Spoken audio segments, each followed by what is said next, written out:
Evangelho de Marcos, capítulo 11, versículo 1, está escrito: Quando se aproximavam de Jerusalém, de Betfagé e Betânia, junto ao Monte das Oliveiras, Jesus enviou dois de seus discípulos e disse-lhes: Vão até a aldeia que está diante de vocês, e logo ao entrar, encontrarão preso um jumentinho, o qual ainda ninguém montou. Desprendam o jumentinho e tragam aqui. Se alguém perguntar por que estão fazendo isso, respondo: O Senhor precisa dele e logo mandará de volta para cá. Então foram e acharam o jumentinho preso junto ao portão do lado de fora, na rua, e o desprenderam. Alguns dos que estavam ali reclamaram: O que estão fazendo soltando o jumentinho? Eles, porém, responderam conforme as instruções de Jesus. Então os deixaram ir. Levaram o jumentinho a Jesus, puseram suas capas sobre o animal, e Jesus montou nele. Muitos estenderam suas capas no caminho, e outros espalharam os ramos que tinham cortado nos campos. Tanto os que iam adiante dele, como os que seguiam, clamavam: Hosana, bendito que vem em nome do Senhor. Bendito o reino que vem, o reino de Davi, nosso pai. Hosana nas maiores alturas. E Jesus entrou em Jerusalém no templo, e, tendo observado tudo, como já era tarde, saiu para Betânia com os 12. Seja muito bem-vindo. Nós já estamos quase concluindo a série de vídeos sobre o Evangelho de Marcos. Agora já entramos na última semana de Jesus, e aqui nós estamos na entrada de Jesus em Jerusalém. Ele, para cumprir a profecia de Zacarias, capítulo 9, versículo 9, onde dizia que o rei de Israel viria montado de forma humilde em um jumentinho, filho de uma jumenta. Jesus vai ordenar aos seus discípulos que fossem até determinado lugar, até a aldeia à frente deles, para que eles buscassem um jumentinho. E isso aqui mostra duas coisas. Primeiramente, a humildade, mais uma vez, de Jesus entrar como um rei que entra com um jumento e também traz a sua paz, ao invés de ser um cavalo de guerra que traria certamente a revolta contra o Império Romano. E a segunda coisa também é a autoridade de Jesus, a sua sabedoria, a sua palavra de conhecimento, ao dizer que já tinha a presciência de que o jumentinho estava separado lá e de que bastava os seus discípulos chegarem até a casa do homem e dizer que o nome do Senhor, em nome do Senhor, eles poderiam pegar aquele jumentinho para cumprir o chamado, para cumprir o destino de Jesus. Então, mais uma vez, eu li isso no texto de João. Eu deixo aqui o meu convite para vocês que não assistiram ainda, que possam ler ou ouvir essa série de vídeos que eu fiz também sobre o Evangelho de João. Então, esse é chamado Domingo de Ramos, no qual Jesus entra com seus discípulos, montado jumentinho. As pessoas cantam Hosana, que significa Hoshiana, salva-nos. É uma aclamação de um salmo, capítulo 118, versículo verso 25 a 26, e vai falar aqui, mostrar que os israelitas da época já sabiam, os judeus, que Jesus traria a salvação. Eles estavam aclamando Jesus e reconheciam que ele estava cumprindo as profecias de que ele traria a salvação para eles. Mas nós concluímos esse texto com uma nota diferente. Ao invés de Jesus entrar lá em Jerusalém e começar a revolta, juntar pessoas para se rebelarem contra os romanos, Jesus não dorme em Jerusalém, Jesus não já inicia a sua revolução, a sua revolta. Na verdade, vai dizer que Jesus entra em um lugar específico. Ele entra no templo, para mostrar talvez que a maior reforma que Jesus vai fazer primeiramente é a reforma espiritual, a reforma religiosa. Muitas pessoas tentam trazer reformas políticas e econômicas que são sim importantes, mas o Senhor tinha um propósito específico, que era nos salvar, nos libertar do reino das trevas e nos trazer para do império das trevas e nos trazer para o reino da sua maravilhosa luz, como está escrito em Colossenses capítulo 1, versículo 13. Então Jesus entra no templo para mostrar a sua prioridade, que era a reconciliação do homem com Deus. E em seguida, ao invés de continuar em Jerusalém, ele retorna para Betânia, que era a casa de seus amigos, a casa de Maria, Marta e Lázaro. Ele retorna para lá, ao invés de iniciar uma revolução política contra os romanos. E continuamos o texto. Versículo 12. No dia seguinte, quando saiu de Betânia, Jesus teve fome. E, vendo de longe uma figueira com folhas, foi ver se nela acharia alguma coisa. Aproximando-se dela, nada achou a não ser folhas, porque não era tempo de figos. Então Jesus disse à figueira: Nunca mais alguém come dos seus frutos. E os discípulos de Jesus ouviram isso. Vamos para o versículo 20.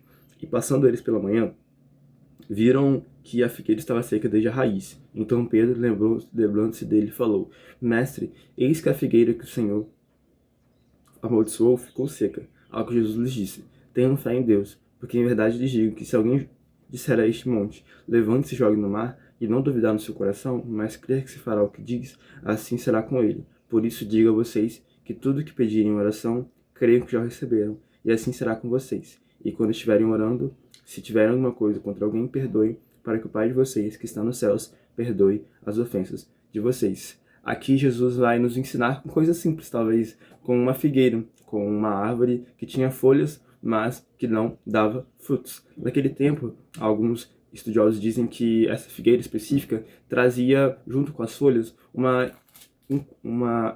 um pré-anúncio de seus frutos. Então, junto com as folhas, ela traria um pouco dos frutos que viriam junto com a estação em que ela frutificaria de forma mais abundante. Mas Jesus percebe algo diferente com essa figueira. Ao invés de vir os frutos junto com as folhas, ela apenas tinha folha, ela só aparentava ter frutos. Ela tinha a aparência de alimentar ao outro, mas ela não tinha em sua essência aquilo que trazia vida para a outra pessoa. Jesus vai dar uma palavra de autoridade para ela, vai amaldiçoar a figueira para que ela não desse mais frutos. E no dia seguinte, os discípulos vêm, Pedro pergunta a Jesus, falando que a figueira que ele havia amaldiçoado havia ficado seca. E Jesus vai falar aqui sobre a lição da fé. Então nós aprendemos duas coisas com esse ensinamento da figueira. A primeira coisa é sobre se nós estamos sendo como essa figueira que aparentamos ter frutos, se nós aparentamos ter uma folhagem bonita, uma folhagem vistosa, mas nós não servimos a outro, nós não temos vida em nós mesmos. Que vocês lembram que eu sempre comento isso, né? Que a árvore é medida o seu grau de sanidade se ela é capaz de trazer vida ao outro, se ela frutifica. Mas aqui, essa figueira que simboliza também Israel, que simboliza ao povo escolhido de Deus, que não havia respondido ao chamado dele. Alguns haviam aclamado sim Jesus, Hoshiana, vocês leram, Rosana, bendito que vem em nome de Jesus. Mas uma semana depois, muitos haveriam de julgar Jesus, haveriam de condená-lo. E aqui Jesus vai falar que essa figueira representa Israel, essa figueira representa as pessoas que têm a aparência de piedade, como o apóstolo Paulo escreve a Timóteo, mas seguem seus próprios desejos. E a segunda lição que Jesus ensina sobre a figueira é sobre a fé. Ele vai falar que tenham fé em Deus, porque em verdade lhes digo que se vocês disseram se alguém disser a este monte, levante-se e jogue no mar, então, e não duvidar no seu coração, mas crer que se fará o que se diz, assim será com ele. Aqui o Senhor vai nos ensinar sobre a importância da fé. Se nós temos fé, não em qualquer coisa, não um pensamento positivo, apenas um otimismo exacerbado, mas a fé em Deus, a fé fundamentada em um firme fundamento, como o autor de Hebreus vai falar, a fé fundamentada em Deus, não uma fé aleatória, uma fé sem fundamentos, mas uma fé em Deus. Uma vez que nós temos fé em Deus, nós somos capazes de realizar grandes maravilhas, não nós mesmos, é claro, mas Deus em nós opera o seu querer e o seu agir através e a partir da fé que é expressa também na oração. Mas continuemos agora no versículo 12 que eu havia pulado. E foram para Jerusalém. Quando Jesus entrou no templo, começou a expulsar os que ali vendiam e compravam, derrubou as mesas dos cambistas e as cadeiras que vendiam pombas, e não permitiu que alguém atravessasse o templo carregando algum objeto. Também os ensinavam e dizia: Não é isso que está escrito, a minha casa será chamada casa de oração para todas as nações, mas vocês fizeram dela um covil de salteadores. Os principais sacerdotes e escribas ouviram isso e procuravam uma maneira de matar Jesus, pois o temiam, porque toda a multidão se maravilhava de sua doutrina. Em vinda da tarde, Jesus e os discípulos saíram da cidade. Vamos para o versículo 27. Então regressaram para Jerusalém. E enquanto Jesus andava pelo templo, os principais sacerdotes, os escribas e os anciãos vieram a seu encontro e lhe perguntaram: Com que autoridade você faz essas coisas? Ou quem deu a autoridade para fazer isto? Jesus respondeu: Eu vou fazer uma pergunta a vocês. Respondam e lhes direi com que autoridade faço estas coisas. O batismo de João era dos céus ou dos homens? Respondam. E eles discutiam entre si. Se dissermos do céu, ele dirá: Então, por que não acreditaram nele? Se, porém, dissermos dos homens, é de temer o povo. Porque todos pensavam que João era realmente um profeta. Então responderam Jesus: Não sabemos. E Jesus, por sua vez, lhes disse: Então eu também não lhes digo com que autoridade faço estas coisas. A figueira sem fruto.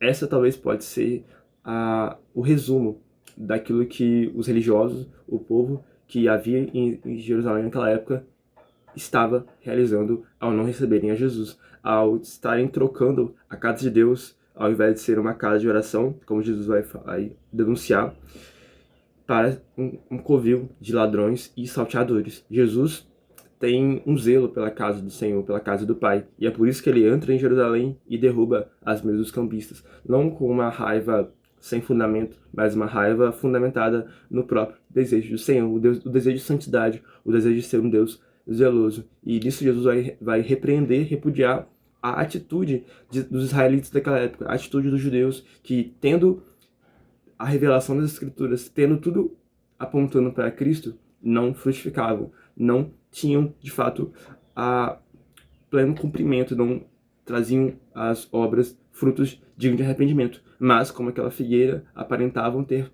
frutos, mas só tinham palha, só tinham folha e não realmente tinham vida em si mesmo. E talvez seja por isso também que depois mais uma vez, os israelitas, os escribas e anciãos vão perguntar a Jesus sobre de onde vinha a sua autoridade, se era do céu, se é verdade, se qual era a autoridade que ele fazia isso, de qual parte que estava realizando, quem deu aquela autoridade. E o Senhor Jesus, como um sábio, talvez assim como Sócrates respondia perguntas, fazendo outras perguntas, que é conhecido o método socrático, a maiêutica socrática, Jesus fazia mais uma pergunta, para trazer à tona, à superfície, aquilo que os anciãos e os escribas alimentavam em seu coração, que era a dúvida, a intriga, a contenda com a autoridade de Jesus. E por isso que o Senhor vai falar aqui sobre a autoridade de João o Batista. João Batista havia sido aquele que pronunciara o reino dos céus, vocês lembram disso? Nós falamos isso nos capítulos anteriores.